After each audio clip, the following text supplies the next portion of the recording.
আমরা দেখেছি যে সেখানে গণপিটুনি দিয়ে একজন নারী এবং তার 2 সন্তানকে পিটিয়ে মেরে ফেলা হয়েছে। আমরা সারা দেশে এরকম মবের রাজত্ব দেখতে পাচ্ছি এবং যখন এই ঘটনাগুলো ঘটছে তখন যদি সরকারের তরফ থেকে কোনো উদ্যোগ গ্রহণ করা না হয় তাহলে কোনোভাবেই এই ধরনের ঘটনাগুলো বন্ধ হবে না। আমরা বলতে চাই, নারী নির্যাতন যখন ঘটে তখন নারীদেরকেই উল্টা ভিকটিম করা হয়, নারীদের বিরুদ্ধে স্লাট শেমিং এ নেমে যাওয়া হয়, নারীদের বিরুদ্ধে নানান ধরনের মুখরোচক কাহিনী জন্ম দেওয়া হয়, সেগুলো প্রচার করা হয়। দেশের সর্বত্র আমরা এই নারী বিদ্বেষ দেখতে পাচ্ছি। এগুলো থেকে আমাদেরকে মুক্ত হতে গেলে সরকারের অনেক বড় ভূমিকা রয়েছে, সরকারকে উদ্যোগী ভূমিকা রাখতে হবে।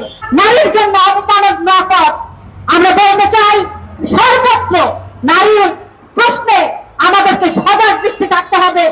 নারী নির্যাতনের বিরুদ্ধে রুখে দাঁড়াতে হবে, মদের বিরুদ্ধে আমাদের রুখে দাঁড়াতে হবে। ভাই বোনেরা, আমরা আমাদের আজকের এই বিক্ষোভ সমাবেশের একেবারেই সমাপনীতে চলে এসেছি।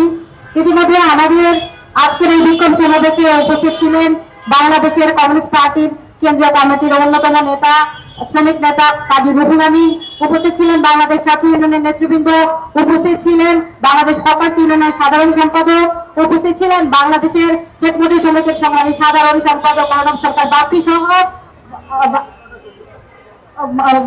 উপস্থিত ছিলেন শ্রমিক নেতা বশিকুল শিমুল সহ আরো অনেক নেতৃবৃন্দ।